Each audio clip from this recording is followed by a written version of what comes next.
Muy bien, pues muy buenas tardes a todos.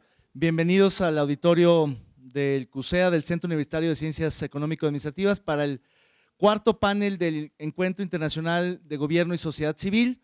Este panel versará sobre la apertura gubernamental y para ello lo va a moderar el doctor Carlos Iván Moreno, que como ustedes saben es profesor de esta adscripción y hoy ocupa la Coordinación General Académica, a quien yo agradezco muchísimo el apoyo para la realización de este encuentro. Muchas gracias, Iván, y te dejo la voz para que tú moderes y presentes a los panelistas de hoy.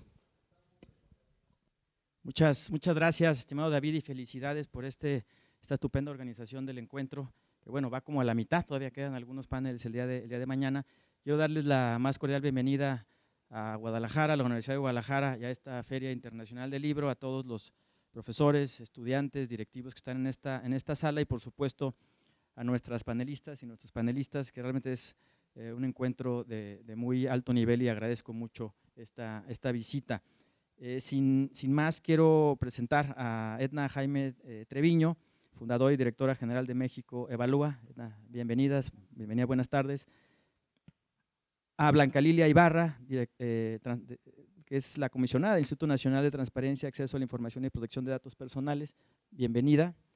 Claudia Maldonado, que es la directora del Centro CLEAR para América Latina del CIDE, y a nuestro buen amigo Gonzalo Hernández Licona, que bueno, es profesor del ITAM y fue fundador del Coneval, y 2005 al 2019 fue su titular. La dinámica es la siguiente, haré yo una muy breve introducción del tema, cederé la palabra en el orden de la presentación, son entre 6 y 7 minutos por panelista. Después habrá una segunda ronda y pasaremos a hacer algunas intervenciones del público y de cierre. El tema es la evaluación y la evidencia empírica en las decisiones de gobierno, es lo que hoy nos convoca. Bueno, por el lado optimista o el lado positivo, al margen de cualquier filiación ideológica, al margen de cualquier inclinación político partidista, uno de los legados, me parece, importantes de la elección del año pasado, este gobierno federal que cumplió un año el día de antier, es el colocar en el centro del debate el tema de la corrupción o la inaceptabilidad de la corrupción como un mal endémico de la sociedad y del gobierno en México. Esta narrativa anticorrupción, me parece, ustedes son los expertos, que ha galvanizado el discurso, y esto es un aspecto sin duda positivo en la narrativa. Sin embargo, hay un dilema, que esta narrativa anticorrupción pareciera que no tiene una correspondencia con la evidencia en la toma de decisiones y en las políticas públicas. Comentaba Andrew Seeley en la mañana, en la inauguración de este encuentro, que toda acción de gobierno se equilibra, se va balanceando entre la política simbólica y la política pública. Todo gobernante tiene que mantener una narrativa y un simbolismo, pero también una política pública, basada en evidencia, evaluación, etcétera.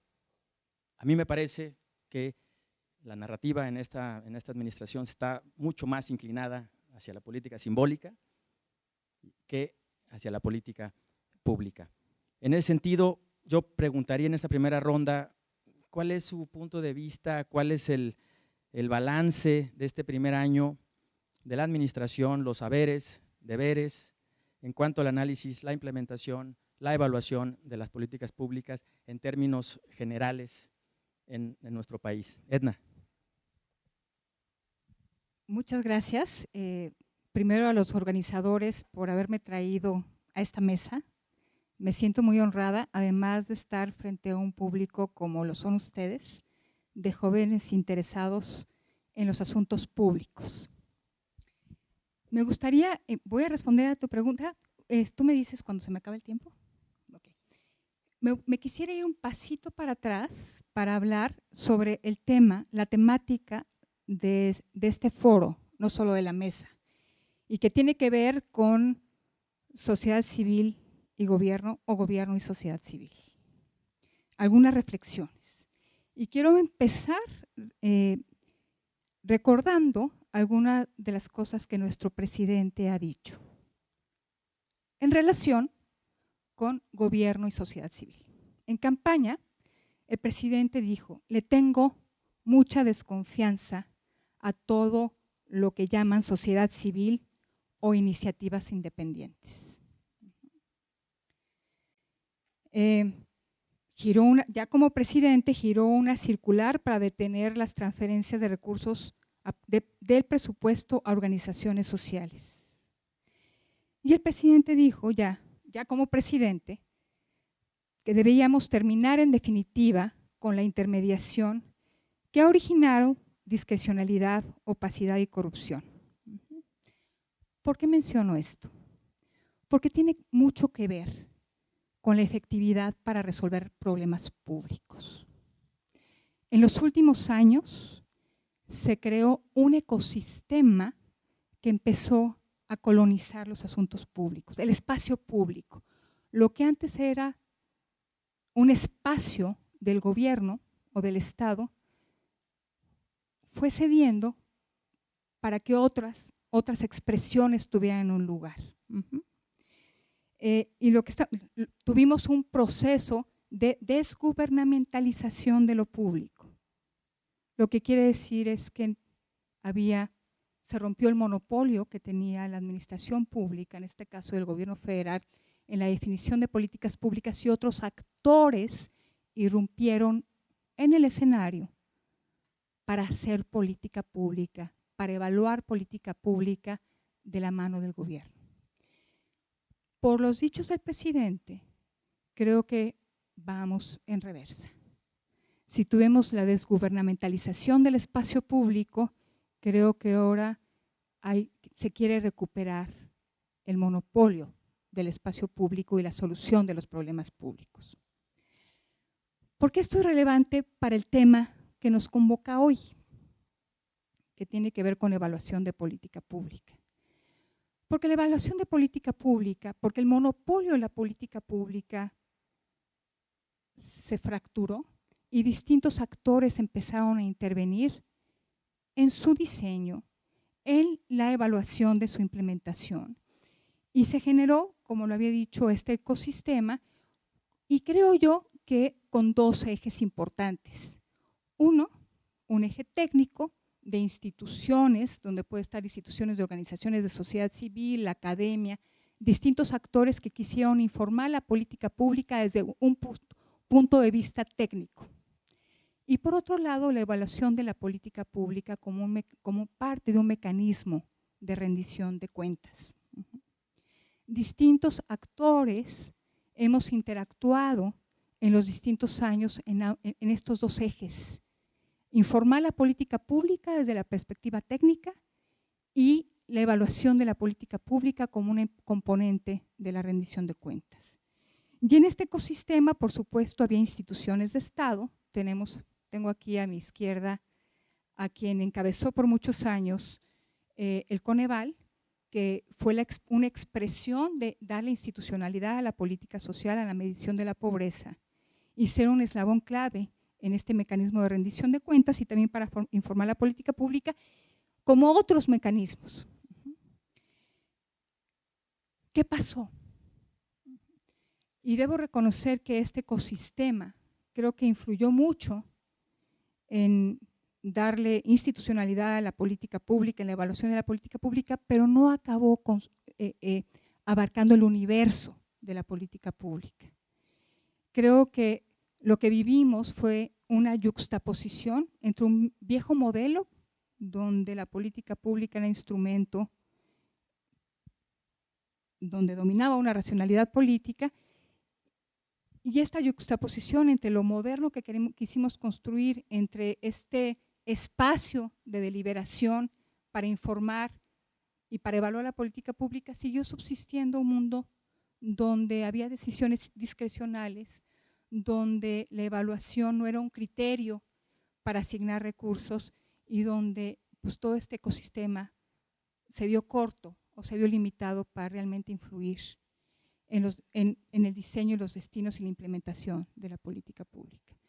Entonces vemos ahora un retroceso y la gran pregunta es si los mecanismos, si estos otros actores en el espacio público que participamos en la política pública vamos a seguir teniendo estos espacios o si se gubernamentalizará la formulación de la política pública, las respuestas de política pública y el espacio público. Entonces me parece que en eso estamos, en reconocer si estos espacios van a poderse sostener, si estos mecanismos que generamos en el pasado, tanto para informar la política pública como para evaluarla, van a poder resistir una manera de hacer las cosas que no necesariamente se basa en evidencia.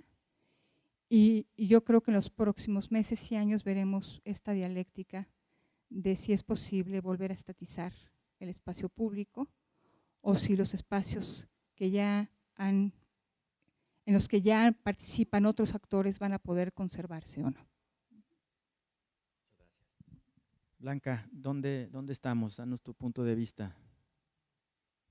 Hola, muy buenas tardes. Gracias por esta invitación. Es una oportunidad sin duda pues, de aprender también de quienes están aquí participando en este panel y de intercambiar algunas ideas desde las funciones que en este momento tengo encomendadas. Sin duda creo que coincidimos en que estamos frente a un nuevo ejercicio, un nuevo modelo de gobierno en donde las acciones y decisiones se toman a partir precisamente del presidente de la República y en cascada se van adoptando. Y en esa lógica habría que analizar y que valorar si en efecto esas decisiones del presidente de la República van atendiendo los problemas públicos y van, digamos, alcanzando el nivel de impacto de lo que corresponde a una política pública integral.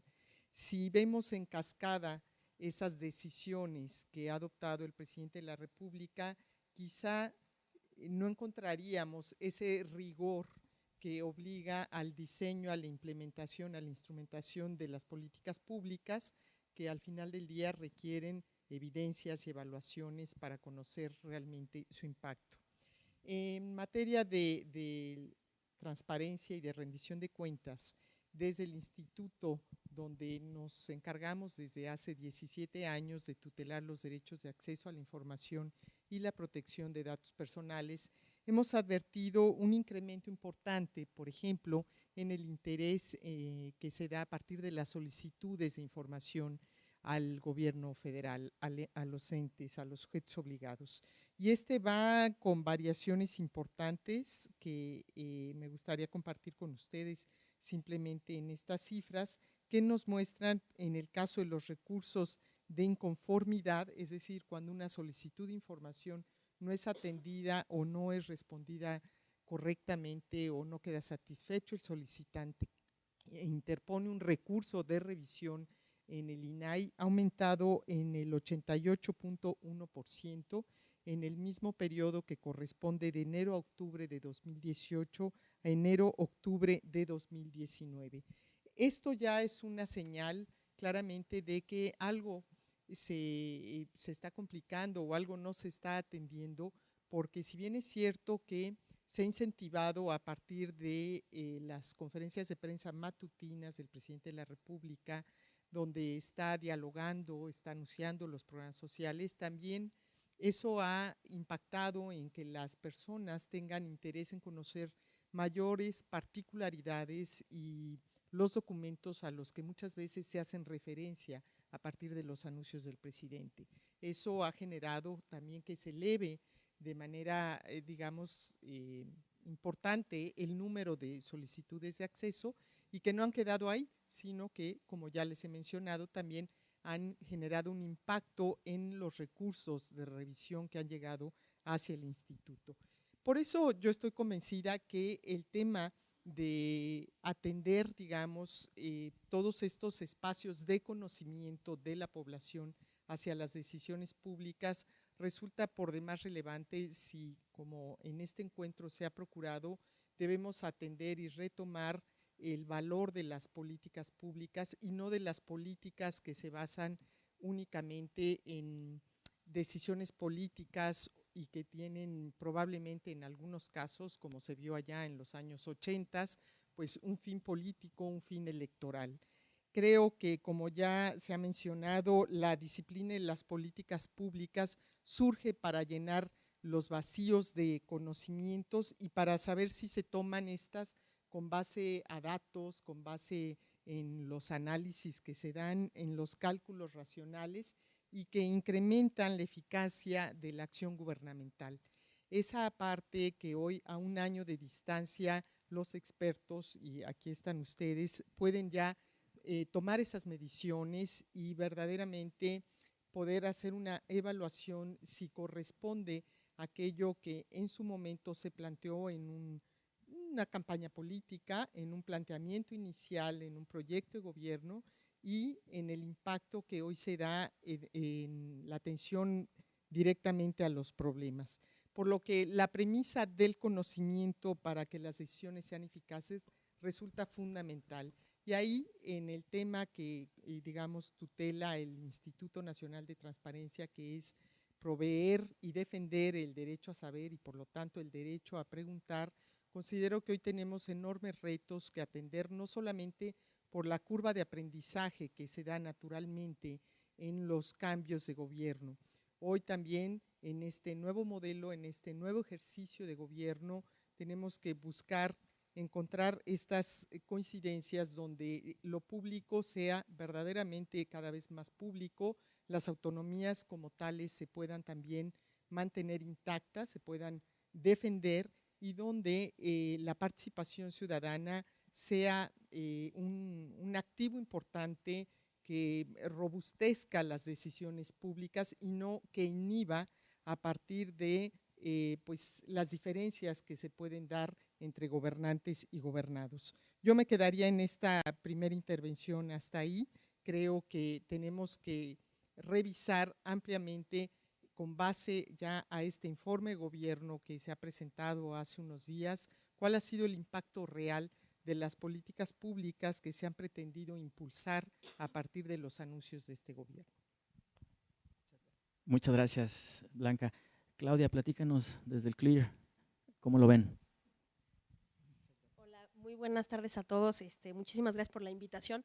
Lo primero que quiero decir, Iván, es que ya no soy directora de CLEAR. Entonces, cada vez que me presentan como directora de CLEAR, se enoja la actual directora de CLEAR. Soy profesora del CIDE, fui directora de CLEAR muchos años, pero desde 2016 ya soy exclusivamente profesora en la División de Administración Pública. No te preocupes, ¿no? No te preocupes, solo comentarles, ¿no? Bueno, en primer lugar, yo coincido mucho con lo que afirmaron mis colegas, por supuesto. Cuando tratamos de hacer un balance de lo que ha sucedido este último año de gobierno a la luz de la política pública basada en evidencia, pues las noticias son todas pésimas. Pero a mí me gustaría matizar un poco, porque la política pública basada en evidencia no existe. A mí me gusta mucho usar el término política pública informada por evidencia, porque las políticas públicas aquí y en China son decisiones políticas que tienen componentes técnicos y morales. No hay una razón técnica que nos pueda decir que nos importa y no hay una voluntad política que se pueda imponer a las restricciones técnicas y no hay una visión técnica que nos movilice como sociedad. Lo que nos moviliza como sociedad son visiones políticas del futuro que queremos para nuestra comunidad. Entonces, si bajamos un poquito el estándar, y de eso no quiere decir que sea yo optimista, es que no quiero comparar con abstracciones que no existen en las democracias modernas. Si partimos del modelo de la política informada por evidencia, también el balance es malo, pero creo que está un poco más contextualizado, ¿no? En principio, una política pública es una decisión política que está respaldada en los sistemas democráticos por una mayoría electoral y que está restringida por el Estado de Derecho. Hasta ahí. El modelo de rendición de cuentas de las democracias sugiere que como a los ciudadanos nos importan más los resultados que las promesas, hay una ruta de regulación democrática en la que los ciudadanos premiamos o castigamos a los gobiernos en función no de sus políticas, sino del logro de sus políticas. Identificar el logro de las políticas es una cuestión empírica que no ocurre en el vacío, requiere que invirtamos institucionalmente en información, en indicadores, en información que sea pública, que sea confiable, y por supuesto hacer el esfuerzo adicional de distinguir las medidas de esfuerzo, que es echarle ganas a un problema, de las medidas de logro, que son aquellas que nos importan como ciudadanos. Efectivamente logramos reducir la pobreza, mejorar el empleo, reducir la inseguridad, etcétera, etcétera, ¿no? Entonces, en ese marco yo coincido mucho con Edna en relación a la descripción del ecosistema. Creo que no deberíamos estar muy sorprendidos del indudable deterioro del ecosistema para la rendición de cuentas por resultados y para el uso de evidencia empírica para la toma de decisiones, porque en la historia política de México, estas instituciones, esta información, estos bienes públicos, estas reglas, son producto particularísimo de los contrapesos y del ejercicio de la oposición y de la desconfianza. A partir de 1997, cuando el PRI pierde la mayoría en el Congreso, y una serie de contrapesos que hemos llamado la transición a la democracia, la activación del pluralismo en México, es cuando surgen todas estas instituciones, las normas hacendarias, de evaluación, de desarrollo social, etcétera, etcétera, que están fundadas, como decía Elinor Chelimsky, una de las teóricas fundadoras de evaluación, que la preocupación por la evaluación y por la evidencia empírica y porque me compruebes que lo que haces surte efecto o no, proviene de una sana desconfianza de la democracia. La sana desconfianza de yo soy panista, yo creo que el PRI no lo hace bien, a ver, show me, ¿no? Enséñame cómo vas, y viceversa.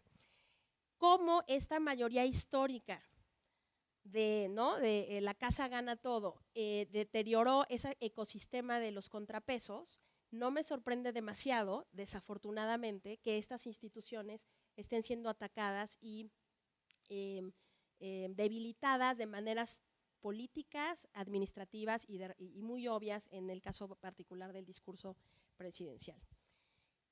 ¿Esto qué sugiere? Que en este ecosistema tenemos muy pocos márgenes y bueno, me gustaría mucho asentarme con ustedes a imaginar dónde están las vías para rescatar el componente no solo técnico, sino dialógico de la política pública. O sea, yo creo que parte del rechazo a todas estas herramientas es el lenguaje un poco irresponsable de que la política antes era tecnocrática y ahora es democrática, ¿no?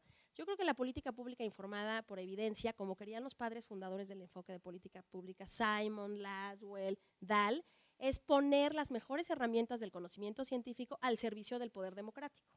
Bueno, ya tenemos un poder democrático, muy democrático, más democrático y representativo que muchos años, dirán algunos, y creo que tienen razón.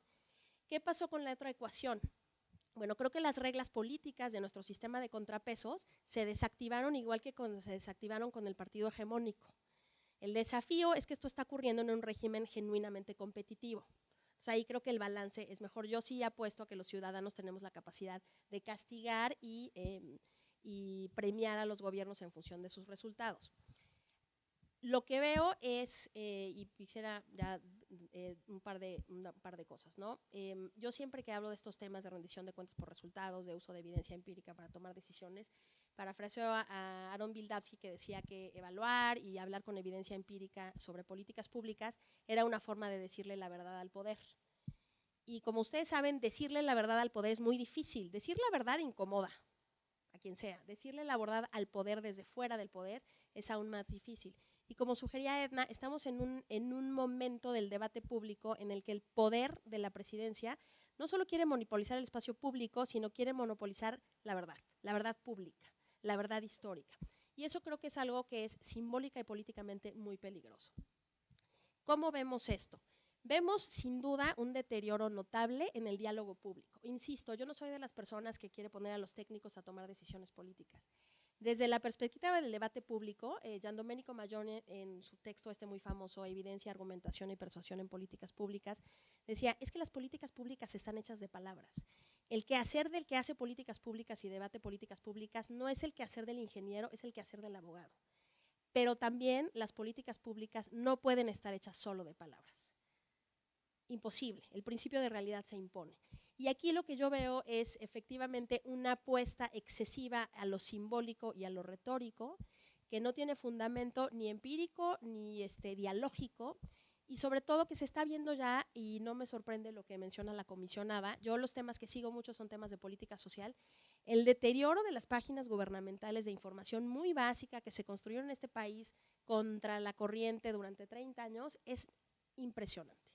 Hay muchas cosas que no podemos saber hoy que se podían lograr con 2 clics hace solo 2 años. Y ese es un retroceso enorme. Estamos presenciando el deterioro del debate público por una pretensión monopólica, cuasi monopólica del discurso de política pública. Segundo, estamos viendo un deterioro muy importante en la infraestructura de información, de datos y de referencias, que era precondición para decirle la verdad al poder, desde la sociedad civil, desde la oposición, desde la ciudadanía, desde las oficinas de gobierno. También en el gobierno los funcionarios públicos le quieren decir la verdad al subsecretario y al secretario, decir, mira, esto no funciona, es muy difícil decirle la verdad al poder sin apoyos institucionales externos y sobre todo sin información.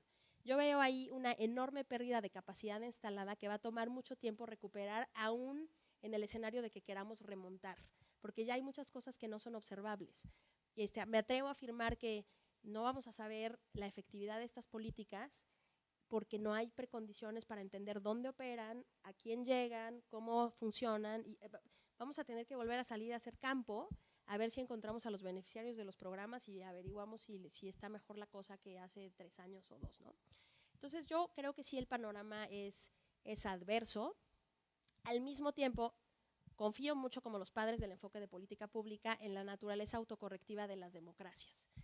Si una democracia se puede sostener con políticas públicas que solo están basadas en palabras, eso equivaldría a pensar que los problemas públicos de México, quiero decir, si estas políticas públicas que solo son palabras, son políticas placebo. Y los placebos solo funcionan cuando el paciente es hipocondríaco.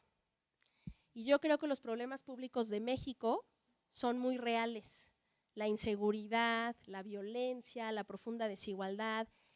Lo que sucede en el espacio público lo vivimos todos los ciudadanos de cualquier nivel educativo y de cualquier nivel de ingreso cuando abrimos la puerta de nuestras casas y nos preocupa el destino de nuestros hijos y nos preocupa el trabajo del marido, nos preocupa la capacidad de llegar a fin de mes o de apostar a un futuro de largo plazo invirtiendo en México, etcétera, etcétera. Entonces yo, a pesar de que noto todos estos deterioros enormes, reconozco en la ciudadanía y la capacidad independiente que tenemos los seres humanos de saber si estamos mejor o no, si resolviste mi problema o no, si hay verdad en las palabras o no, para que eventualmente sean un mecanismo de corrección democrática. Yo lo creo porque los problemas que vivimos los ciudadanos no son abstracciones estadísticas, los vivimos personas de carne y hueso a lo largo del territorio.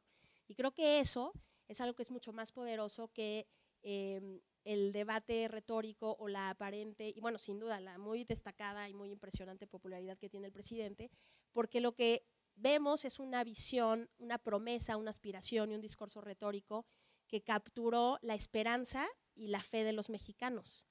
Pero creo que el principio de realidad, y lo dijo Fernando Escalante hace un par de días en una conferencia, a pesar que no hay contrapesos institucionales, la realidad a secas es un contrapeso importantísimo para la política pública que está solo basada en el discurso. Entonces, para resumir, yo creo que hay razones de economía política para que estén las cosas así. Hay muchas razones para preocuparnos porque este deterioro va a ocurrir todo el sexenio. Pero yo no me niego a tirar la toalla y los invito a que sigamos pensando desde el diálogo de políticas públicas, desde los hechos, desde el análisis, porque va a haber un momento en el que las fallas y las promesas incumplidas van a requerir un cambio de timón desde el gobierno, desde otras alternativas, y creo que ese va a ser el momento para regresar y tratar de decirle la verdad al poder para tener mejores políticas públicas y para que efectivamente las políticas públicas no sean solo palabras, sino sean promesas cumplidas para los ciudadanos, que ese es el sentido último de la idea de las políticas públicas como un instrumento colegiado, colectivo, dialógico para resolver nuestros problemas.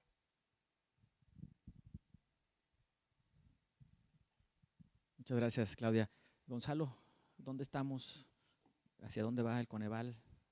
¿Hacia dónde va la evidencia? Muchas gracias, Carlos, y un gran gusto estar aquí con mis colegas y con ustedes.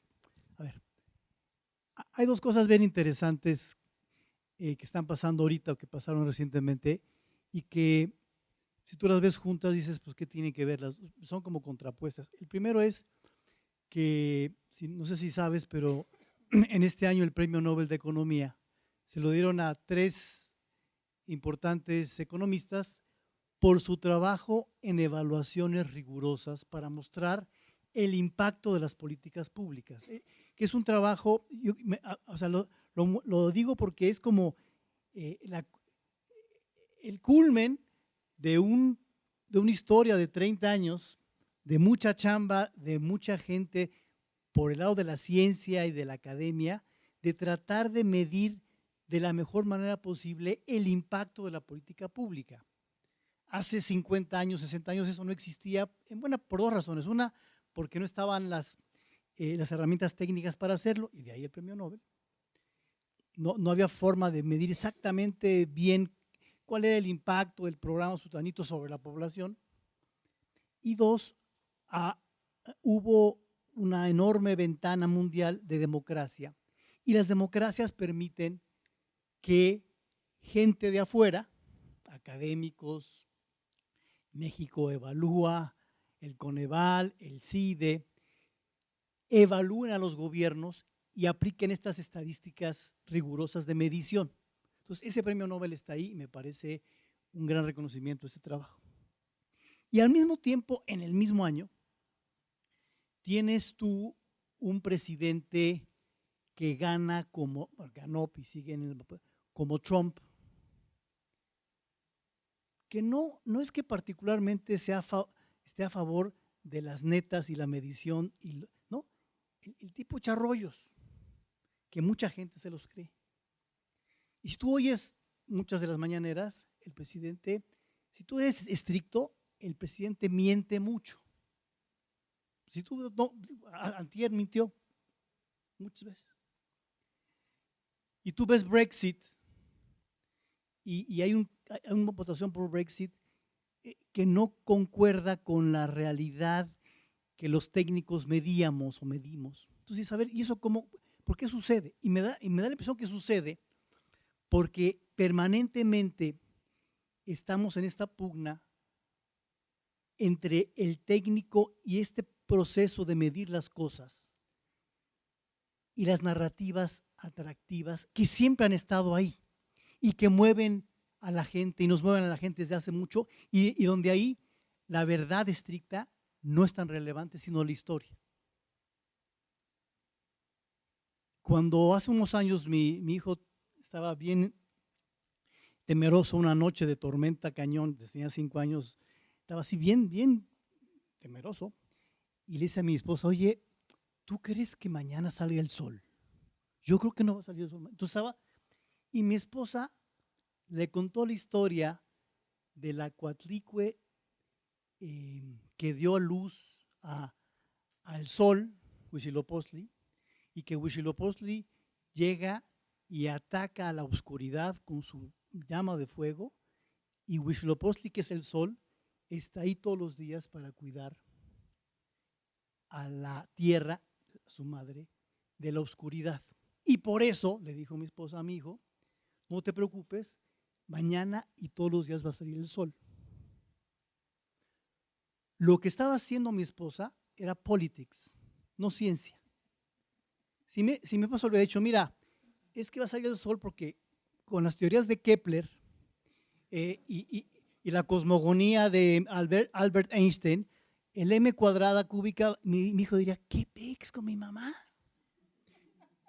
Esa historia verdadera, mucho más verdadera que la historia de la Coatlicue, hubiera sido irrelevante para que mi hijo se tranquilizara. Entonces, en esa historia, en ese evento, fue mucho más útil la narrativa mentirosa que la técnica precisa. Entonces, permanentemente estamos en esas. Y cuando Trump dice, y es que hay un conjunto, vamos a poner una barda porque los mexicanos asesinos, narcotraficantes están atacando y pueden atacar, esa historia es bien atractiva para muchos, a pesar de que las matanzas recientes en las escuelas vienen de los americanos blancos internos. O sea que no hay correspondencia entre la verdad y la narrativa. Y las narrativas están ahí y son atractivísimas. Y piensa tú, ¿cuántas veces le hacemos caso a los que estamos aquí a la narrativa? A pesar de que si te pones a pensar, es ahí. Y despertó al tercer día y subió al cielo y enseñó.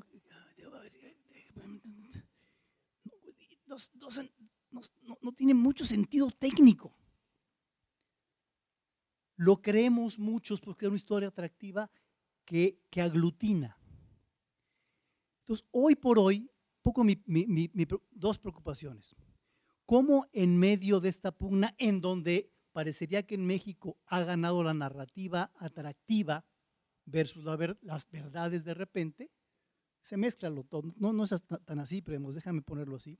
¿Cómo hacerle, uno, para que los evaluadores técnicos tengamos una narrativa atractiva y vender nuestro producto que de entrada no es muy atractivo? Decirle las verdades a la gente no es atractivo. Uno pasa frente a la báscula y le da la vuelta. Oye, güey, pues asúmete a la báscula cada lunes. Enfréntate a la verdad de la báscula cada lunes. No, mejor le doy la vuelta y me imagino que voy bien.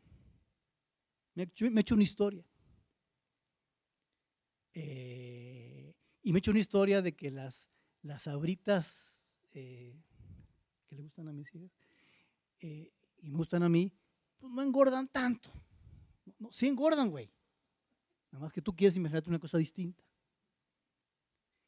¿Cómo hacemos para que la evidencia que proviene de los técnicos sea de una narrativa atractiva a la población y sea de una forma mucho más digerible y mucho más directa, insisto, atractiva?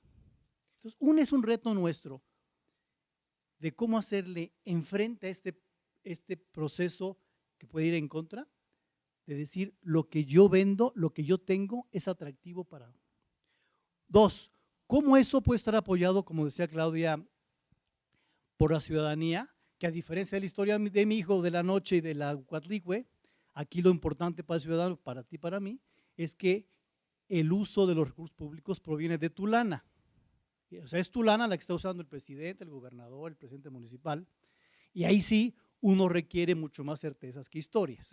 Ahí sí dice, oye, yo te di lana para que mejoraras el medio ambiente y para que me redujeras la pobreza. Dime con claridad con mi lana qué le estás haciendo. La historia te la puedo aguantar un poquito, simplemente que ahí llega un momento, como dice Claudia, que sí te voy a decir que mi lana, me estás quitando 35% de mi lana y no me da resultados. Entonces, ¿cómo ser los economistas, los evaluadores mucho más atractivo en la discusión pública? ¿Cómo ser el ciudadano mucho más activo en una democracia que exige cuentas al presidente por más historias que te eche? ¿Cómo hacerle para que eso suceda? Y por supuesto, cómo esto implica que el gobernante atienda esas necesidades de la población para que el día de mañana no seamos los puros técnicos queriendo gobernar, digamos, lo cual es medio absurdo, ni tampoco las puras historias y nos choreen y nos den a tole con el dedo por esas historias atractivas, pero no tan ciertas. Me parece que ese es el reto para mañana. Muchas gracias, Gonzalo. Me detengo en tres conceptos clave que mencionaron ustedes. Uno es el ecosistema, ¿sí? Y ahí me gustaría problematizar un poco si no fue una especie de ecosistema fallido, o a manera de pregunta, ¿en qué falló ese ecosistema? Que bueno, las instituciones, la evaluación, las políticas públicas funcionan en democracias consolidadas como una especie de como diques que circunscriben, que controlan un poco el poder político.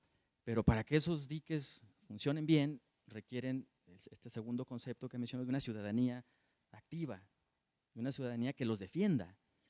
Yo no veo, francamente, a la ciudadanía defendiendo los órganos autónomos, las comisiones evaluadoras, las propias universidades públicas, etcétera, etcétera. No veo yo esa consolidación de la ciudadanía en el ecosistema. Quizás soy un poco más pesimista en el sentido de esa autorregulación que mencionaba Claudia. Creo que esa autorregulación se da cuando ya se llegó a un punto crítico, un punto de consolidación de un sistema democrático. No lo veo todavía en México. Ojalá y realmente sea un momento en que esta narrativa mentirosa llega a un punto de agotamiento, pero al momento no lo alcanzo a ver así. Comentaba un articulista ayer, bueno, el presidente sigue teniendo un 60% de popularidad y el nombre del juego no es la política pública, es la política, esta narrativa mentirosa. Pero ¿en qué falló el ecosistema? Preguntaría al panel, o si falló realmente, y cómo podemos ya, Gonzalo dio una parte de la respuesta, cómo podemos reconstruirlo, o en qué momento llegará a un punto de agotamiento esta narrativa mentirosa. 5 minutos, Edna. Muchas gracias. Durante la discusión del presupuesto, algunas organizaciones, yo trabajo en una organización que se llama México Evalúa, que su nombre habla de su mandato, hacemos evaluación de políticas públicas. Se dio una discusión muy acalorada, sacamos una carta abierta dirigida al presidente de la Comisión de Presupuesto de la Cámara de Diputados, pidiendo que se exigieran reglas de operación para los programas de transferencias y subsidios más importantes del presidente, porque no tenían reglas de operación. Las reglas de operación son el componente más básico para operar un programa público, porque se define el problema público que se quiere resolver, la población objetivo a la que va dirigida la transferencia o el subsidio, cómo se va a operar, cómo se va a evaluar, cómo se va a monitorear. Y en esta discusión, una colega controvertida y querida puso un tuit que dijo: ¿por qué se obsesionan con las reglas de operación si estas reglas de operación no sirvieron de nada en el pasado? Para hablar sobre el ecosistema fallido. Ciertamente, durante años sostuvimos políticas de transferencias y de subsidios profundamente ineficaces. Si algo explica la desigualdad del país, es que tenemos mecanismos redistributivos fallidos. Y nuestro ecosistema no lo reparó. Y me refiero a ecosistema al propio legislativo. La Cámara de Diputados tiene funciones de control presupuestal importantísimas, no hizo nada. Tampoco sucedió nada con las auditorías de desempeño que hace el órgano superior de fiscalización. No sé cómo habrá ido con las evaluaciones del Coneval, pero los aspectos correctivos de nuestro ecosistema, de las instituciones de la desconfianza, no pudieron mejorar lo que no funcionaba. Y me parece que si no desciframos las razones, ¿qué nos faltó? ¿Qué no acabó de funcionar? Pues no vamos a poder corregir nuestro ecosistema fallido. Sí, estoy completamente convencida de que las democracias son autocorrectivas. Y el voto de junio del 2018 justamente fue una reacción a una política pública, a un conjunto de políticas públicas que no resolvieron problemas torales de la vida de los mexicanos. Sí son autocorrectivas. ¿Van a funcionar para corregir las políticas de la actual administración? Pues decirles que por lo pronto la Cámara de Diputados obligó al Ejecutivo a poner reglas de operación en programas prioritarios del presidente. Se escuchó en la mesa pasada que todavía no estamos por ver la calidad de esas reglas de operación, pero algo funcionó de este ecosistema que no está dejando al presidente el margen, pues todo el margen de maniobra que él quisiera. El problema con estas medidas autocorrectivas democráticas es que tardan. Y cuando tardan, después resolver el problema público puede convertirse en algo mucho más complejo. Por eso necesitamos mecanismos que se activen no solo cada 6 años con nuestro voto. Y para eso están las instituciones de la desconfianza, que yo confío funcionen.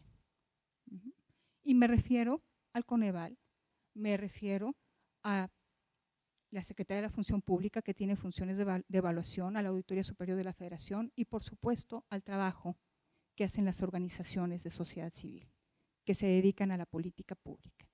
Para eso estamos, para activar estos mecanismos de alerta y para hacer menos costosa la curva de aprendizaje y la curva del pago de costos ante una política pública fallida. Ciertamente, lo que quisiera ver es que cada vez más utilicemos la ciencia, el conocimiento, para plantear soluciones a nuestros problemas públicos, y cada vez quisiera más alineado la magia de las palabras con la magia con el sustento que dan las soluciones técnicas. Y esa convergencia no es imposible cuando los instrumentos democráticos funcionan y cuando nuestras instituciones de la desconfianza cumplen con su mandato. Ese es el objetivo, lograr esa convergencia. Muchas gracias. Blanca, tu opinión. Pues dando más datos y para responder a tu pregunta, me actualizaban ahorita precisamente que en las mañaneras el presidente de la República ha hablado de este tema con el que abrimos, que era el tema de anticorrupción, ¿no? Como parte de esta política simbólica a la que hacían ustedes referencia. Y él ha mencionado, por ejemplo, 2.154 veces la palabra corrupción, siendo uno de los, digamos, puntos centrales sobre los cuales él ha querido centrar la ejecución de los proyectos y las funciones y abanderar, digamos, un tema que ha lastimado a México y que ha representado millones y millones de pérdidas en pesos para cualquier persona. Ha mencionado a la transparencia en 207 ocasiones, al Instituto de la Transparencia en 60 ocasiones, al acceso a la información 50 veces y a la rendición de cuentas solo en 14 ocasiones. Esto sin duda pues son datos que nos muestran que pues hay ahí un asunto que está permanentemente en el interés y en la mente y donde tendríamos que analizar efectivamente de las palabras, de las políticas públicas que, como bien dice Claudia, no pueden estar hechas de palabras, en los hechos, las acciones específicas que se estén atendiendo a partir de lo que el presidente tiene en mente. Creo sin duda que la información es un bien público y como tal tenemos que utilizarlo, tenemos que aprovecharlo, y esa activación a la que se refiere Edna Jaime creo que es importante, porque al final del día las organizaciones de sociedad civil que fueron las que llevaron, y me refiero al Instituto de la Transparencia, a que hoy tengamos 32 institutos locales, tengamos un instituto nacional, tengamos leyes que obligan a que los servidores públicos estén permanentemente informando, tenemos que coadyuvar a que se fortalezcan. En democracia, los problemas de democracia se resuelven con más democracia y la participación ciudadana es clave y es elemental para que podamos avanzar en ello. Por eso creo que es un momento determinante a un año de distancia y a partir de este debate y de este diálogo que hoy tenemos, decir, bueno, cómo desde la sociedad civil estamos nosotros contribuyendo a hacer quizá ese contrapeso que hoy no se ve o que está desdibujado. Creo que es fundamental el que se busquen estos equilibrios y esos equilibrios en el poder se dan no solamente desde los organismos autónomos, que desde luego tenemos ese mandato constitucional, sino también desde la vigorosa participación ciudadana, valiente, y desde las organizaciones de sociedad civil que también pues han abanderado temas que de pronto parece que se pierden, se desdibujan, pero que creo que es una oportunidad estupenda para que hoy nuevamente las echemos a andar. Considero que, respondiendo a tu pregunta, si es un ecosistema fallido, desde luego mi respuesta es no. Todo es según el color del cristal con que se mira. Y creo que si bien ya hay que hacer una autocrítica de dónde nos hemos quedado cortos en las funciones o en las tareas que tenemos, creo que también debemos de advertir que en efecto quisiéramos que los cambios se dieran de la noche a la mañana. Las resistencias de una burocracia de hace muchas décadas no ha sido sencillo y sin embargo creo que por lo menos en lo que se refiere a los temas de acceso a la información, hoy muchos de los, digamos, escándalos políticos en materia de corrupción, pues se han dado afortunadamente a partir de ejercicios de organizaciones de sociedad civil, ejercicios de investigación o de periodismo de investigación que ha puesto en la lupa a aquellos funcionarios públicos que han cometido actos de corrupción. Creo que tenemos que seguir insistiendo en que las instituciones autónomas efectivamente ejerzamos esa autonomía, pero tengamos también el respaldo de una sociedad activa y no indiferente o convenenciera a pues estos, digamos, encantos del poder en turno. Sería todo. Muchas gracias, Blanca. Claudia. Bueno, yo la verdad no tengo una respuesta a qué falló en el ecosistema, porque el propio ecosistema de los contrapesos produjo esta mayoría un poco aplastante, como sugería Edna, en respuesta a un mecanismo de regulación, autocorrección democrática. Yo creo que hay dos dimensiones que son importantes en este debate. El primero es una cosa muy global, muy de Zeitgeist, ¿no? Es un término alemán que se refiere al espíritu del tiempo. Algunos autores han hablado de la época posverdad, qué sé yo, que tiene que ver con esta gran paradoja de que a pesar de que la tecnología y el acceso masivo a la educación nos ha dado acceso a un cúmulo de información sin precedentes en la historia, al mismo tiempo estamos muy desconectados de la realidad objetiva, como se evidencia en la proliferación de los movimientos antivacunas, la proliferación de los movimientos de tierraplanistas, ¿no? Asociaciones muy organizadas que tienen revistas, consejos, etcétera, digamos, tienen todos los códigos organizacionales de la ciencia que sostienen que la Tierra es plana, etcétera, etcétera. Creo que sí hay un movimiento global que explica Brexit, que explica Trump, que explica estos liderazgos populistas en América Latina, en Asia, que tienen que ver con una crisis de las democracias representativas. Y ahí la pregunta de los 64,000 es si en realidad el liberalismo le pidió demasiado a la democracia y las democracias no pueden hacer eso, o si necesitamos repensar a las democracias para que produzcan los niveles de bienestar, legitimidad y desarrollo que le pedimos a la democracia. Porque en México y en muchos más países asociamos la transición a la democracia con que el mundo ya se iba a arreglar. Así como ahora la corrupción es la balita mágica para resolver todo, en la otra generación era la democracia. Cuando haya competencia electoral, todo se arregla. La democracia electoral en sí misma genera competitividad, crecimiento, desarrollo, alinea los incentivos, los políticos se portan bien, el presupuesto es transparente, todas estas cosas. O sea, y hay una cosa que creo que sí tiene que ver con pensar desde el diseño macro, porque a pesar de que haya este enorme malestar, hay autores como Hans Rosling, Steven Pinker en defensa de la ilustración, que nos demuestran con datos razonablemente creíbles y razonablemente comparables que en promedio estamos mucho mejor en el mundo que hace 150 años o 200, en términos de conflictividad, de esperanza de vida, de acceso a tecnología, bienes y servicios. Entonces estamos profundamente descontentos, pero la verdad es que si nos comparamos con el siglo XIII o el XVII, ni siquiera el rey absoluto el monarca absoluto tenía acceso a una serie de satisfactores a los que tienen las personas promedio en países en desarrollo el día de hoy. O sea, ahí hay una cosa que puede tener que ver con digamos, una reacción muy fuerte ante expectativas muy altas frente a las democracias, no porque estemos peor, sino porque los niveles de bienestar han aumentado, que es la gran paradoja, ¿no? Uno asume que los sistemas hacen crisis cuando todo está muy mal, y la verdad es que los sistemas hacen crisis históricamente, las revoluciones, cuando a alguien le está yendo muy bien y quiere más. Esto no es suficiente, y entonces vienen los momentos como muy rompedores. Creo que eso es algo que tenemos que estar todos, que nos interesan esos temas y como ciudadanos muy al pendiente, de tocar realidad, de fijarnos que nuestras redes sociales no sean todas endógenas y todo el mundo dice la misma cosa, porque sí, en redes sociales una mentira dicha 1000 veces se convierte en realidad. Y estamos incluso replicando falsedades de manera cotidiana, tanto de un lado como del otro, ¿no? Ni Felipe Calderón fue a comer con Lorenzo Córdoba, ni es cierto la otra cosa que dice el otro, ¿no? En el contexto de polarización hay muchas mentiras de los dos lados. Ahora, a nivel local, yo sí creo que lo que falló o lo que es un área de oportunidad en el avance del conocimiento técnico para hacer políticas públicas, la evaluación, la información pública y lo que representa la apuesta súper ilustrada del premio Nobel, ¿no?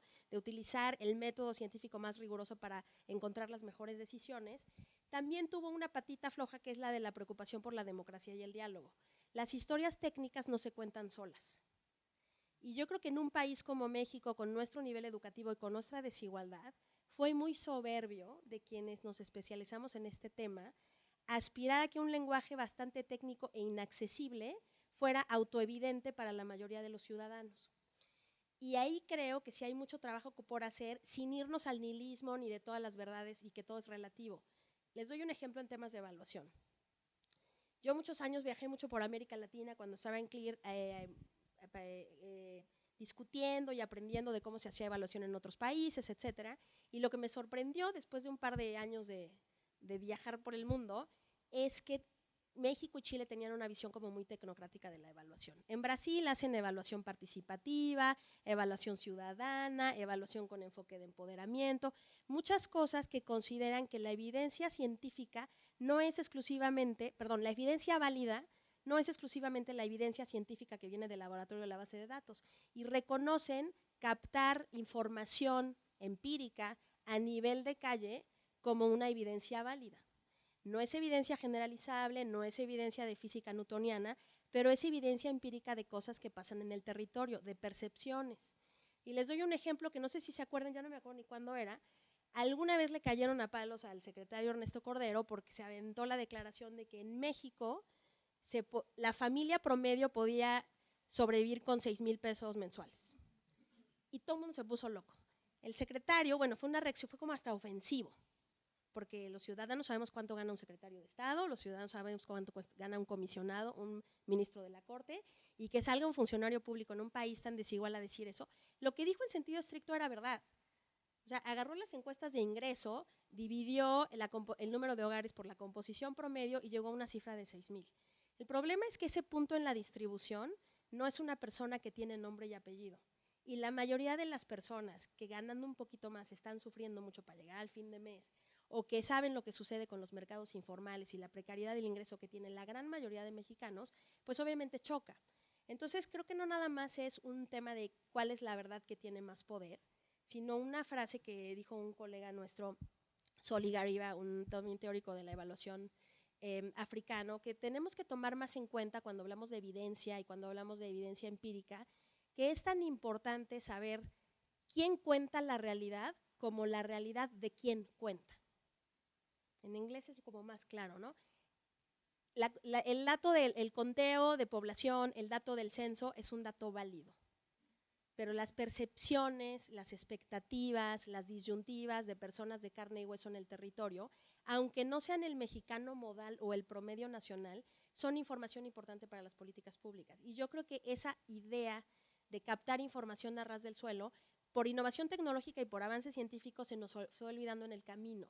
Y entonces tenemos todas estas historias de la gran planeación desde Reforma 55, ¿no? Desde Cedesol, podemos resolver los problemas cuando nadie hizo el ejercicio a ras de tierra.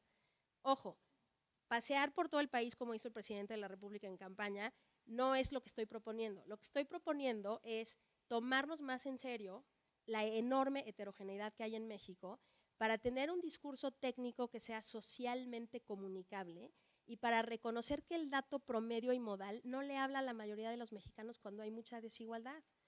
Entre más desigualdad, el promedio es menos útil. Necesitamos medidas de dispersión, necesitamos ver el caso extremo, necesitamos estrategias de evaluación en la que sí pongamos a primero los pobres. Y eso implica ponderar el bienestar de una región del país por encima de otro y tomar decisiones de focalización, etcétera, etcétera, ¿no? Entonces yo creo que sí tenemos que hacer un esfuerzo por destecnificar el lenguaje y al mismo tiempo no renunciar a la producción de información objetiva y comprobable sobre las realidades públicas. Y ese balance es muy difícil, no conozco la solución, pero creo que sí nos fuimos muy al lado técnico, autorreferido, y eso no le habla a la mayoría de los mexicanos, y aquí tenemos la prueba, y sabemos que esa es una desconexión peligrosa para todos. Gracias. Muchas gracias, Claudia. Yo creo que un ejemplo clarísimo de lo que mencionas es en el panel de mediodía. Héctor Aguilar Camín comentaba, nos comentaba, dando una felicitación a los que estábamos ahí, que nos dedicamos, o al menos eso lo intentamos, a las políticas públicas. Decía, quiero felicitarlos porque hacen ustedes un trabajo aburridísimo. ¿Sí? Esto de políticas públicas y gobierno, alguien lo tiene que hacer y felicidades por ello, ¿no? Pero Gonzalo, tú pusiste sobre la mesa el tema de esta narrativa atractiva. ¿Puedes dar algunos esbozos de cómo lograr hacer menos aburrida la política pública y la acción de gobierno? A ver, no sé si pueda, pero te voy a decir que no sé, que es un ejemplo que me parece que no hay que hacer. En transición, año pasado, todavía en transición, se organizó un panel de expertos de los grandes evaluadores del programa Prospera. Los invitaron al propio programa para que le expusieran al equipo de transición del presidente los hallazgos del programa. Entonces, realmente fue una muy buena idea, excepto que yo estuve ahí presente, que la mayoría de las exposiciones que hacían los evaluadores nacionales e internacionales sobre Prospera eran con ecuaciones y con regresiones, ¿no? Entonces, aquí, como se puede ver, el error estándar de la regresión muestra que y el equipo de transición decía, what the fuck? O sea, la historia que decidimos hacer los técnicos fue de regresiones y de ecuaciones. Un poquito a la salida me decía una de las personas del equipo de transición, oye, pues me hubieran dicho que no iba a haber traducción aquí simultánea, ¿no?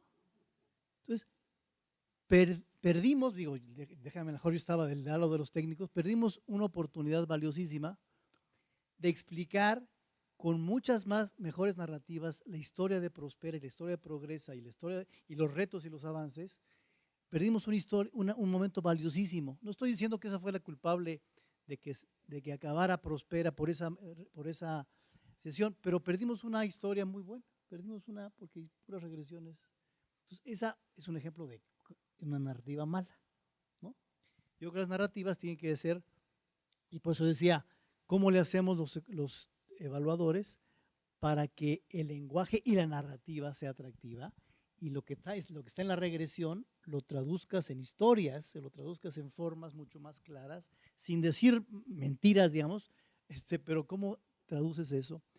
Muy bien, Carlos, si está lo fallido o no del andamiaje que construimos recientemente, yo digo, a ver, hay que exigirle a los procesos de rendición de cuentas y de evaluación y de evidencia, hay que ser exigentes con unas cosas y no tanto con otras. Por ejemplo, ¿de qué manera la evidencia que tenemos que decir día a día y que los ciudadanos tenemos que ser súper exigentes está presente para al menos evitar tragedias, ¿no? La serie de Netflix de Chernobyl, no sé si la has visto, está bien padre porque en el centro de la historia, a los que somos evaluadores, en el centro de la historia es cómo las mentiras de un régimen y no salir mal en la foto de un régimen generó una tragedia del tamaño de Chernobyl. Era una serie de mentiras al interior de los politburos, ¿no? Esa es la historia, es una serie de mentiras que produjeron una tragedia. Ese es un buen ejemplo donde los procesos de rendición de cuentas, de evaluación, de medición, tienen que estar presentes en sociedades preferentemente democráticas. Amartya Sen decía, casi o prácticamente no hay hambrunas en países democráticos porque las alertas de la gente, las alertas de la información fluyen, alertan y asusan al gobernante y el gobernante las toma en cuenta y se pueden evitar las hambrunas. No es un tema de que faltó la comida, es un tema de que la información estuvo ahí y por eso con Mao se echó 40 millones de chinos en un proceso sin democracia. Entonces, cuando los sistemas de información, de evaluación, no hacen eso, están fallando. ¿Qué es lo que no le podemos exigir a los procesos de evaluación? Que el gobierno, que los gobiernos le hagan caso al 100% de lo que dice la evaluación. Hoy decimos, oye, qué mala onda que que quitaron Prospera, siendo que la evaluación decía que era bueno en áreas rurales, ojo, no en áreas urbanas, en áreas rurales. Qué mala onda que no tomaron en cuenta la evaluación. Bueno, los gobiernos anteriores tampoco tomaban en cuenta las evaluaciones al 100%, ¿no? Y el propio Prospera le pusieron el sexenio pasado una serie de cosas nuevas sin evaluación que no sirvieron para nada. Entonces, tampoco es que estemos diciendo, el gobierno nuevo no usa la evaluación para nada y el anterior sí. No. Lo que no podemos exigirle a un sistema de evaluación, Carlos, es que le haga ser tan soberbios de que el gobierno le haga caso a todo lo que nos dice, porque las decisiones son políticas y la evaluación tiene que ser lo suficientemente humilde, pero efectiva, para evitar tragedias y para decir, a ver, el presidente y su secretario van a tomar decisiones políticas con base en lo que les dijo su partido, su conciencia, su historia, su esposa, sus amigos y la evaluación. O sea, si la evaluación es tomada en cuenta en el proceso de toma de decisiones, ya estamos al otro lado. Exigirle que nos hagan caso en todo es el error más grave y más soberbio, ¿no? Gracias, Gonzalo. Bueno, estos comentarios que haces me trajeron a la mente un artículo que publicó Hausman en Project Syndicate hace 3-4 meses, que se llama Don't blame the economist, blame the policy makers. No culpes al economista, culpa al hacedor de política pública de estos males y de estos ecosistemas o de estas decisiones que no benefician al final del día a la sociedad. Y hace una analogía muy interesante, muy por simple, entre los biólogos y los médicos, los físicos, los ingenieros, los economistas, y pone entre signos de interrogación los policy makers. Dice, nadie iría a recetarse con un biólogo. El biólogo conoce perfectamente el cuerpo humano, la célula, el funcionamiento, pero no te va a dar una receta, no vas a un diagnóstico. Igual, no vas a decirle a un físico que te construye un puente. Conoce perfectamente cómo funciona el átomo, las estructuras y demás. Pero en algún momento sí le pedimos al economista que tome decisiones de política pública. ¿A qué voy con esto? La mayoría del público son estudiantes de políticas públicas y áreas gubernamentales. Preguntaría en un minuto, para tener un diálogo con los estudiantes breve, ¿qué recomendaciones le darían ustedes en un minuto o minuto y medio a los estudiantes de política pública en cuanto a qué perfil deben tener para generar narrativas atractivas, ¿sí?, para no caer en la tecnocracia en el sentido peyorativo de la palabra, si es que tuvieran algún tipo de recomendaciones para no ser tan aburridos como lo somos en el ámbito de las políticas públicas y que se puedan tomar unas mejores decisiones basadas en evidencia. Edna, ¿alguna recomendación a nuestros estudiantes? Pues qué difícil. Si quieren contar cuentos, narrativas atractivas, sean políticos. Si quieren informar la política pública, sean técnicos. Y yo creo que hay que tener mucha fe en la política pública, porque ahora que lo mencionabas, Claudia, tuve la oportunidad de estar en una conferencia de Pinker y es asombroso lo que como civilización hemos avanzado. En todos los indicadores que importan, hemos mejorado mucho. Y eso es producto de una buena política pública. O sea, de intervenciones del Estado que son estratégicas, que cambian trayectorias, indicadores clave de una sociedad, la mortalidad, el acceso a salud, la pacificación, y eso es producto, en buena medida, de algún tipo de intervención estatal. Entonces, la política pública bien hecha cambia vidas, y que tengan fe en que eso es posible. Por supuesto que las democracias estamos en una crisis de las democracias representativas, pero creo en buena medida que esto es producto porque las instituciones de la democracia se capturan. Y los mecanismos de autocorrección justamente hacen que el statu quo, un statu quo determinado, se sacuda, porque una democracia capturada da por resultado un tipo de política pública. Ya sé que haya beneficiarios de la política pública diferenciados. Entonces, sí creo que las democracias tienen mecanismos de autocorrección donde el statu quo o el establishment se simbra justamente para tratar de balancear lo desbalanceado. Y el reto es pues lograr que pues el nuevo orden de cosas genere lo que los ciudadanos esperan. Y para eso es bien importante que tengamos un buen ecosistema que procure que las decisiones públicas arrojen los resultados esperados. Por eso, pues los quiero animar a que se involucren en lo público, ya sea como políticos o como técnicos, utilizando la diferenciación weberiana, o como ciudadanos, pero que no lo abandonen, porque son parte de un ecosistema que va a ser posible que la política pública sirva al ciudadano. Muchas gracias. Blanca. Yo les diría que lo técnico no se aleje del sentido social.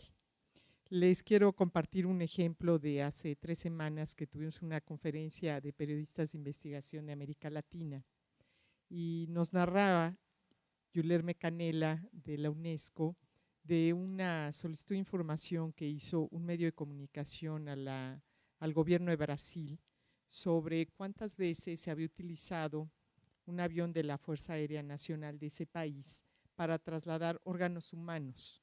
La extensión de Brasil obliga a que esas distancias solo se puedan hacer a través de traslados aéreos.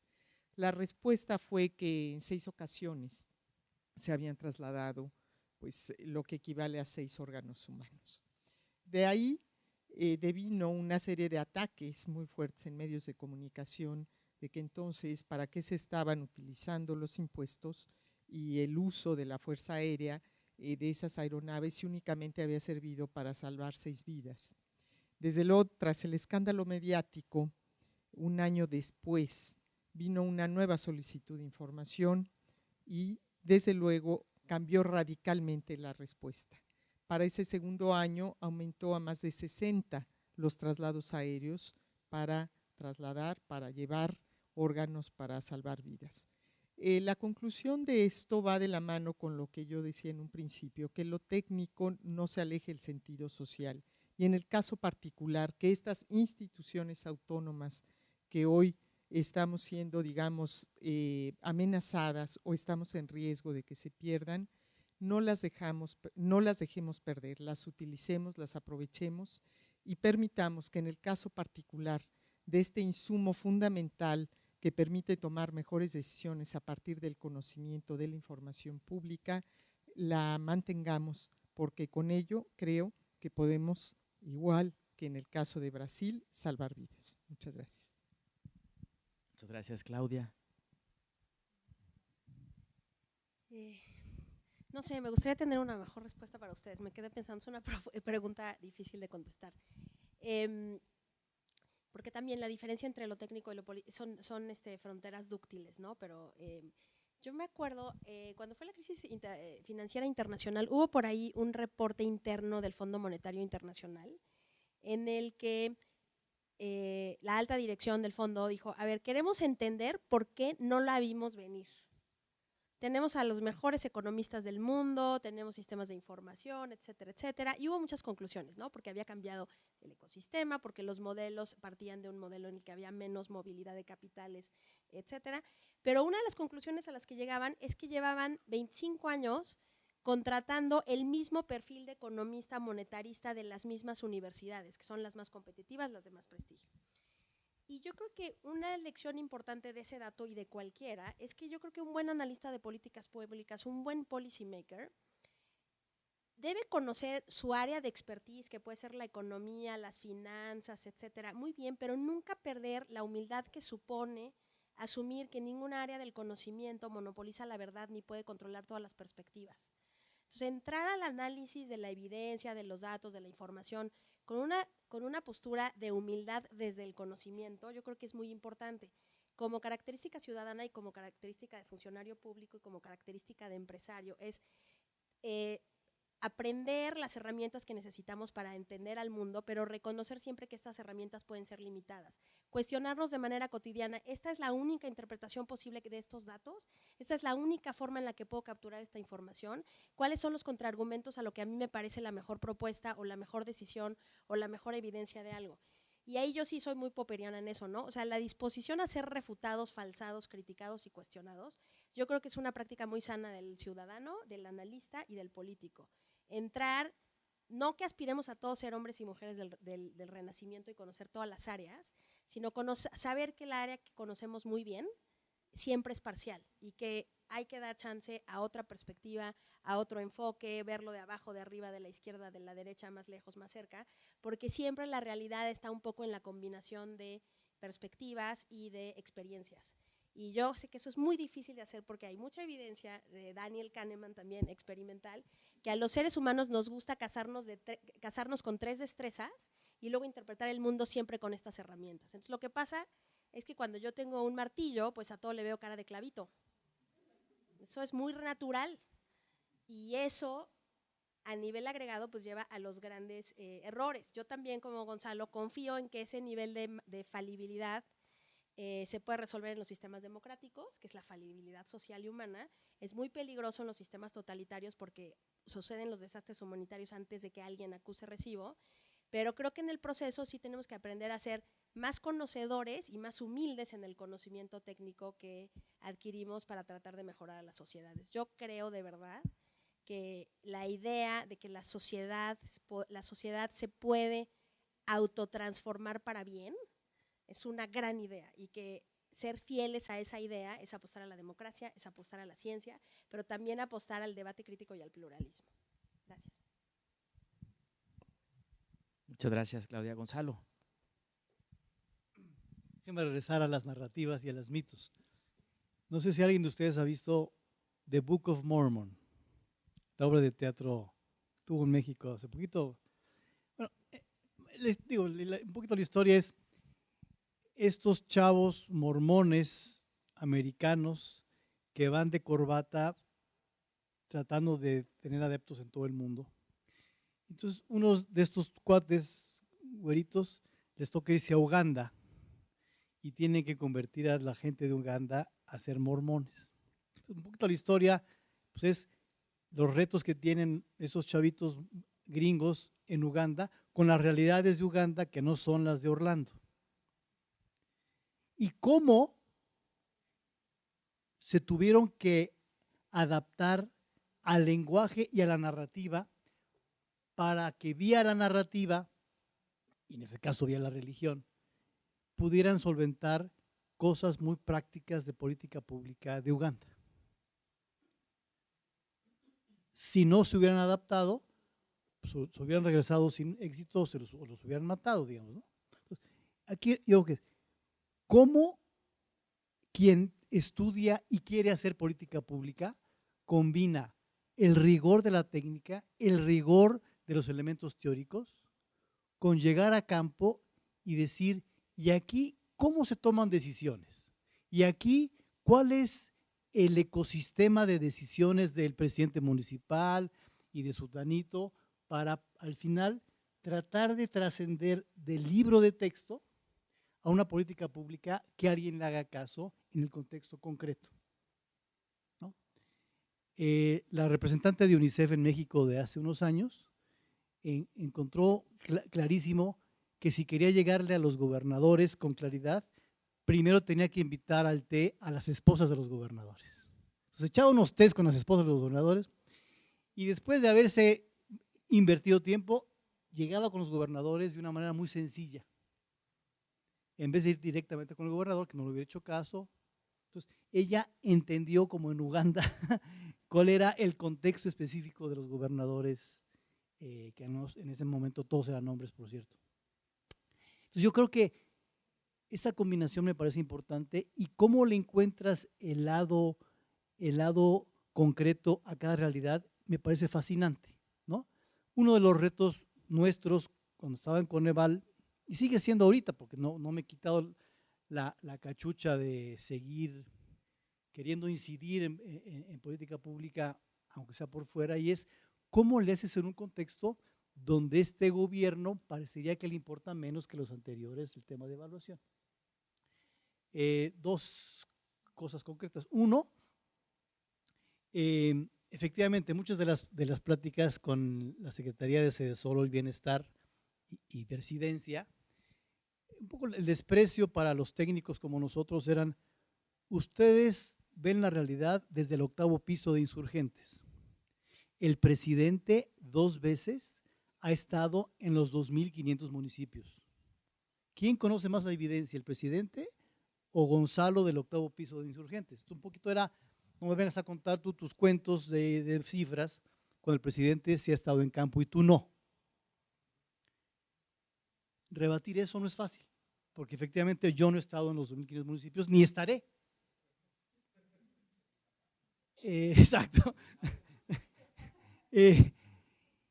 Entonces, lo que empecé a hacer es, uno, el Coneval sí iba a campo, yo sí iba a campo, y empecé a guardar las fotos de campo que yo iba en mi celular. Entonces, en la siguiente junta, cuando aparecía es que el presidente y yo estaba con él, mi argumento es: bueno, mira, ayer que fui a Oaxaca, déjame enseñarte, ¿no?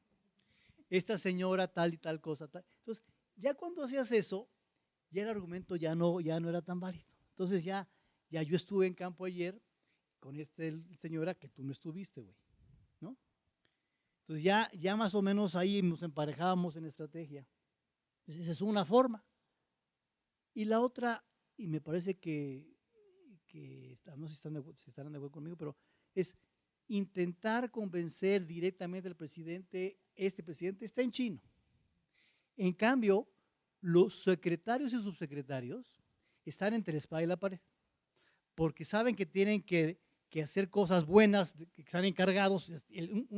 La secretaria del Trabajo está encargada del programa Jóvenes Construyendo Futuro y tiene que salir bien. Entonces está entre el presidente, que dice hay que hacer así, y ella, que es la responsable, y los ciudadanos están respondiendo. Entonces me parece que cuando no me parece, estoy seguro que cuando nos acercábamos con los secretarios y algunos subsecretarios, había mucha más chance de incidir y de ser escuchados que con el presidente. Y es por ahí donde, al menos desde que yo estaba en el Coneval, lo que insistimos era con qué secretario y subsecretario nos juntamos, que le interese salir bien en su chamba y por lo tanto quiera mejorar, corregir las cosas que está haciendo a partir de la evaluación. Entonces vas encontrándole el modo del libro de texto al contexto específico en Uganda o en el DF o Peña Nieto o quien sea que sea el presidente y su secretario.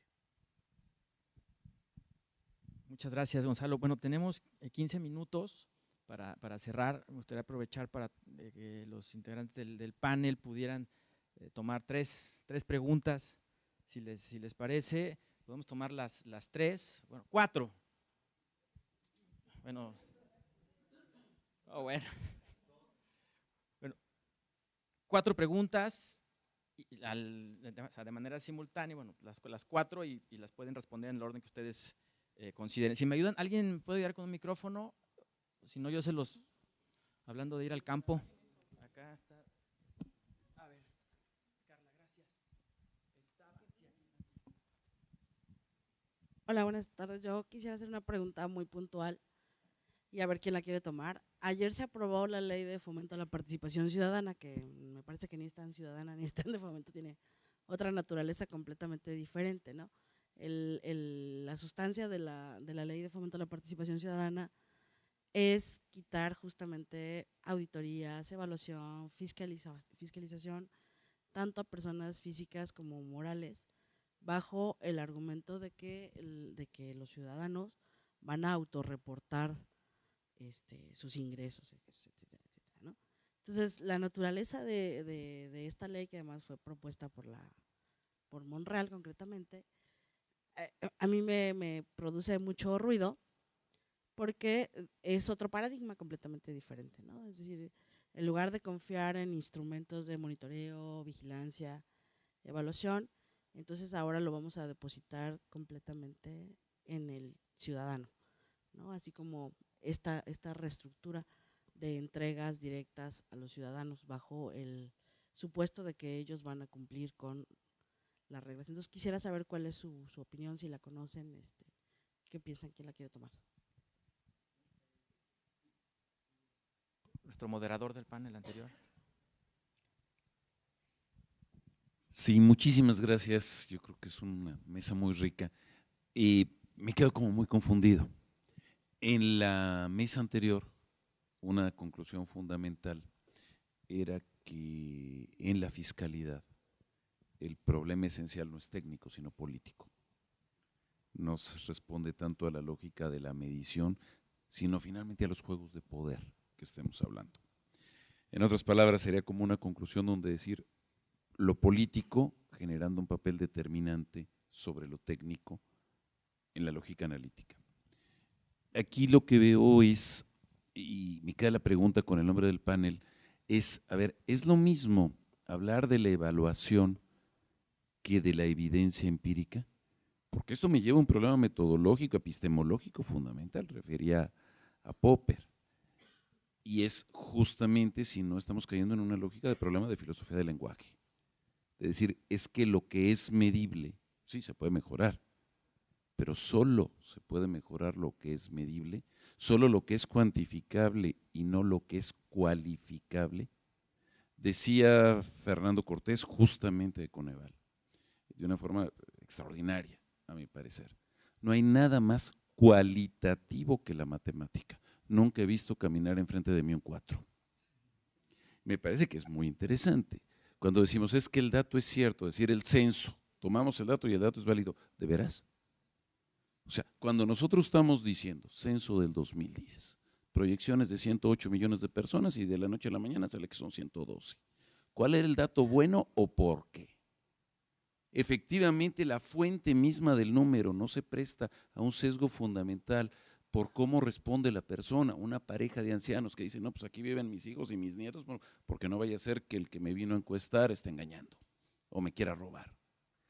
O lo que hicieron ustedes, que fue maravilloso en el 2015, enfrentarse al INEGI por los resultados del módulo social de la encuesta intercensal de diseño del 2015. El número estaba falseado desde la forma de su obtención original. El número no miente, pero con los números podemos decir cualquier mentira. Y sí siento, es sensación, una lógica de descalificación terrible en la narrativa. Cuando buena parte, por ejemplo, de las evaluaciones cualitativas de Coneval han sido desarrolladas a partir del CIESAS Occidente con un trabajo científico profundo de orden cualitativo, narrativo. Entonces, sí creo que es importante no utilizar la lógica de la técnica solo en un planteamiento de denostación del planteamiento del gobierno actual, porque me da la impresión que va para ahí. Porque efectivamente, si todo es según el color del cristal con que se mira, pues entonces no tenemos una verdad estricta. Volvemos al problema de filosofía del lenguaje. Y si entonces tenemos esa situación, creo que hubiera sido muy interesante aquí tener un balance de posturas, también de la crítica a todo lo que se hizo en la lógica de sobreponderación, a mi parecer, del número per se, de tal manera que también haya una validación de trabajo cualitativo que implique ver lo social más allá de la modelización y la simulación matemática. Gracias. Estaban, a ver, un estudiante, sí, acá atrás, sí, adelante.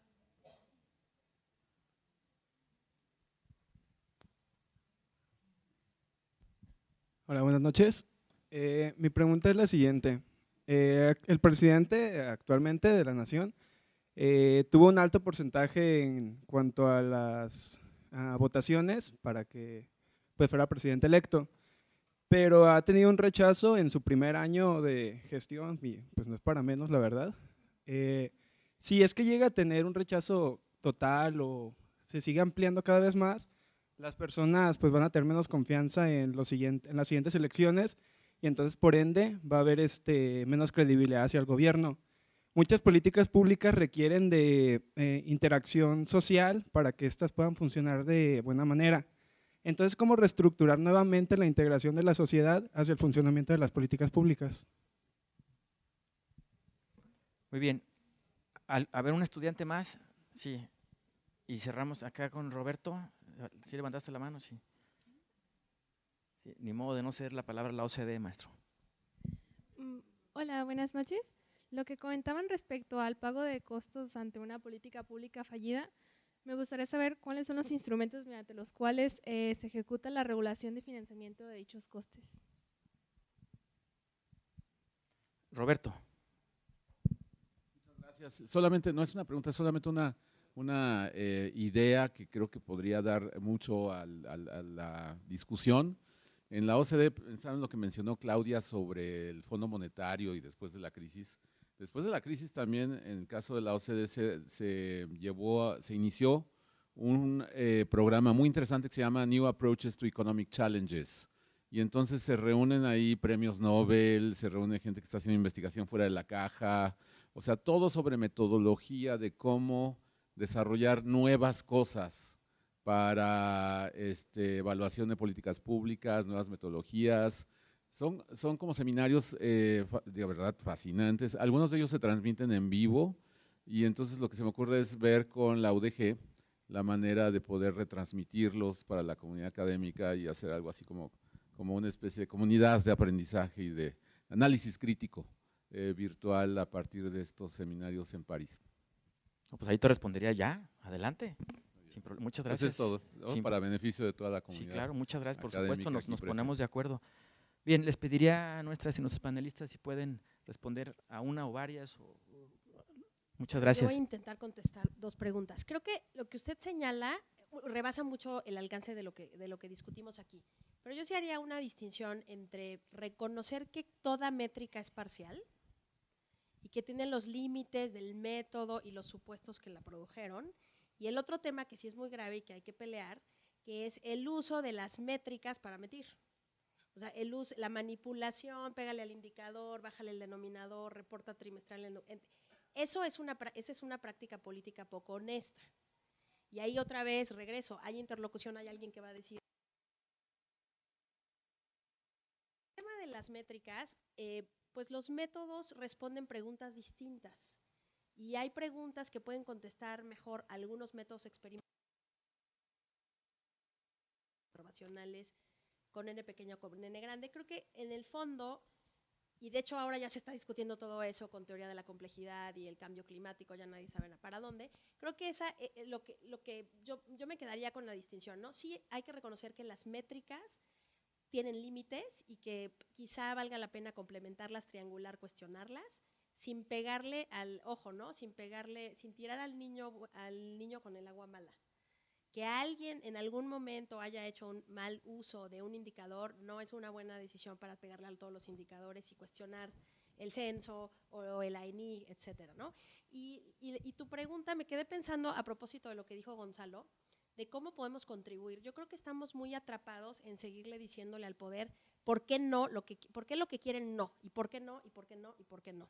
Yo creo que una cosa que podemos tratar de apostar es ser un poco más creativos, siempre responsables, de tratar de imaginar cómo sí. Entonces, en lugar de decirle a la secretaria, no, jóvenes construyen el futuro, no porque no me gusta, porque no quiero, porque no…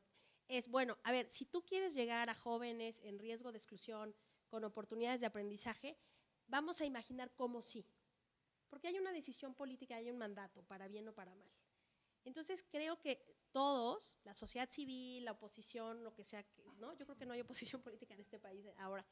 Empezar a imaginar, dado que hay un mandato democrático muy fuerte y una serie de decisiones tomadas, imaginar cómo sí tratar de puro control de daños, porque hay muchas ideas que son muy malas, francamente. Y la otra es el principio hipocrático al que me hizo mención también Gonzalo, no hacer daño. O sea, enfocarnos en visibilizar los riesgos brutales como los que ya tenemos en infancia temprana, en acceso a la salud, la reversión de Prospera, oportunidades que va a tener impacto sobre los hogares, y enfocarnos un poco en visibilizar los daños, pero también en imaginar opciones para que un modelo político que quiere cambiar de paradigma aspire a tratar de hacer el delivery, porque yo creo que no tenemos una posición desde el poder que sea genuinamente malintencionada. Creo que hay una visión muy dogmática y poco reactiva pero que la apuesta sí es hacer que la mayoría de los mexicanos sienta que algo cambió porque este presidente trae una visión distinta. Entonces creo que sí hay que tratar de pensar en términos más constructivos, reconociendo que hay muchas cosas que hay que resistir. Ojo. A ver, la pregunta ¿dónde está? La ley de fomento, no la conozco y de lo que trato de entender de cuál es el planteamiento de la ley, tiene que ver con los recursos que va a recibir directamente el individuo o la familia para autoproveerse ciertas cosas. ¿Es así?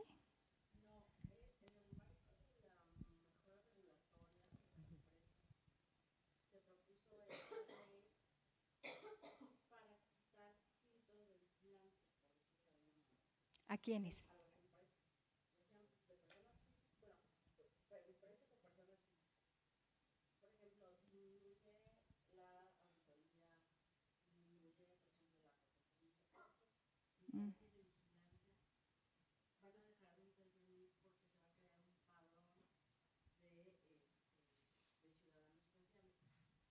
Okay.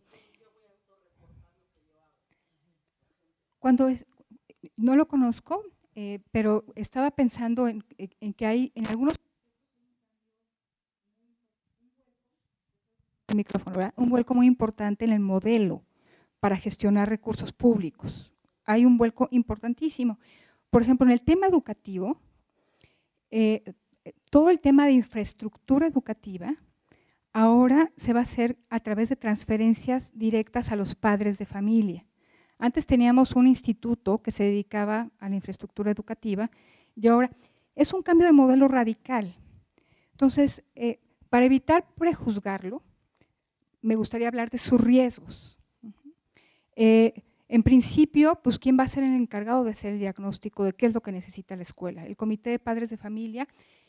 Los padres de familia no están sujetos a responsabilidades y van a hacer ejercicio de recursos públicos. Ahí veo otro riesgo. Otro riesgo que veo es cómo van a gestionar la obra pública, el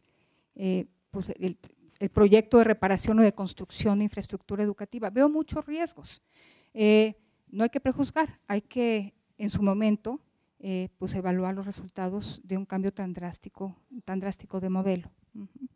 Pues me parece que es un pues acercamiento muy distinto a la solución de problemas públicos.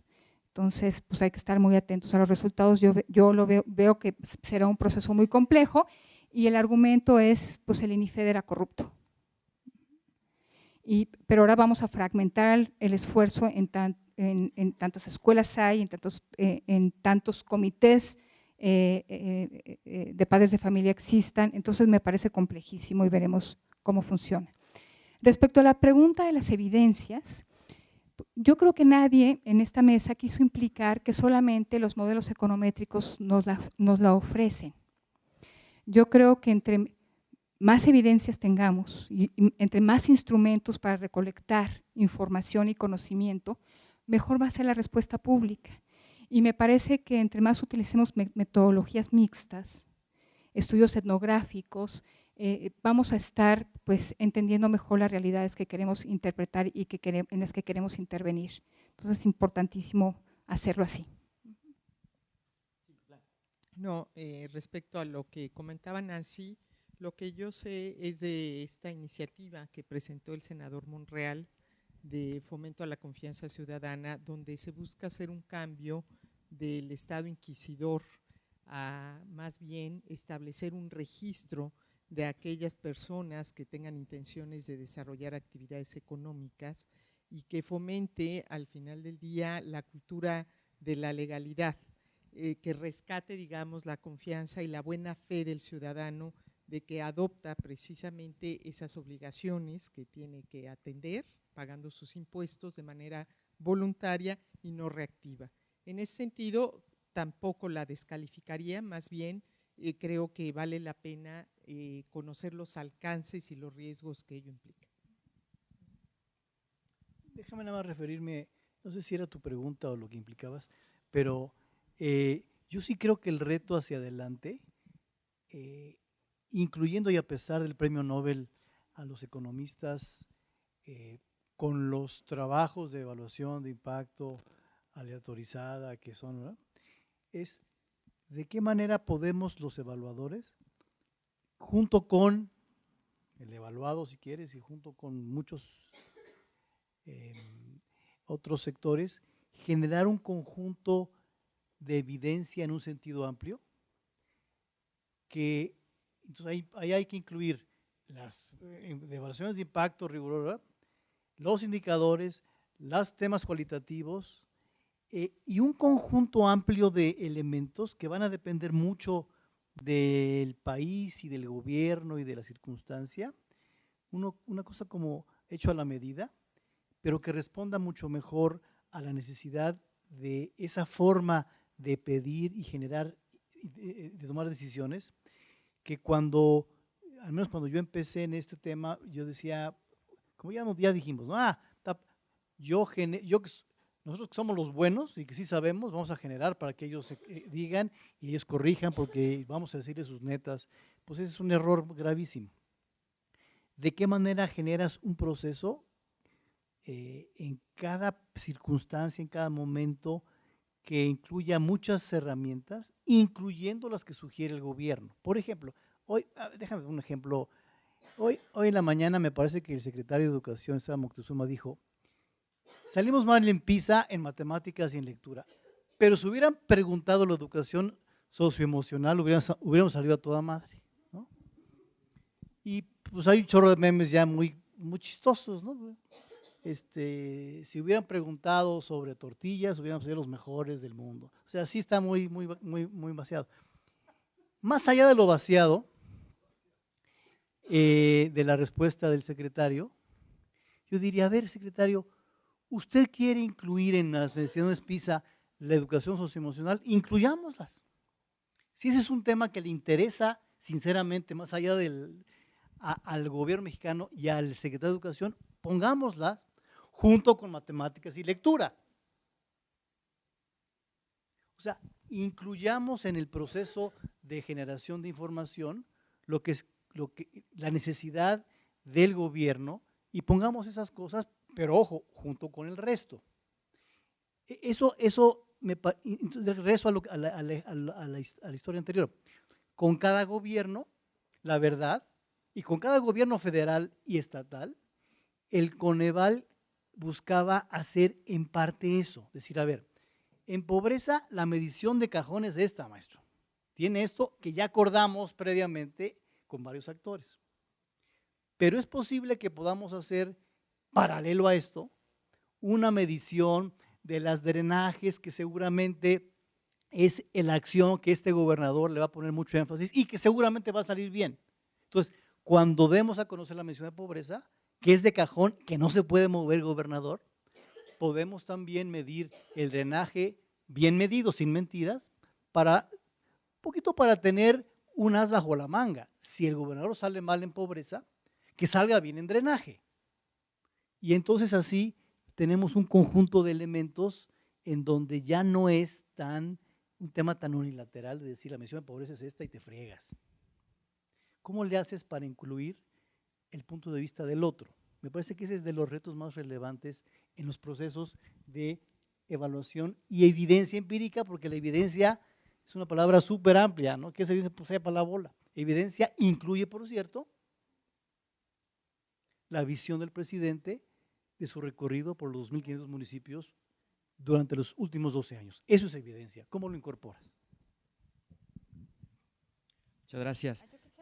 Adelante. Como fui la primera en responder cuando me preguntaron qué consejo les daba, me voy a tomar un segundo para darles una mejor respuesta. Pueden participar en el espacio público haciendo cuentos como políticos, haciendo técnica. Si quieren las dos, vénganse a México Evalúa. Muy bien. Bueno, no me queda más que agradecer a las y los estudiantes, a los profesores, a los directivos que nos acompañan, directivos internacionales también que nos acompañaron en este panel, sin duda muy interesante, y sobre todo a nuestras y nuestro panelista les pido un muy fuerte aplauso, les agradezco sus comentarios.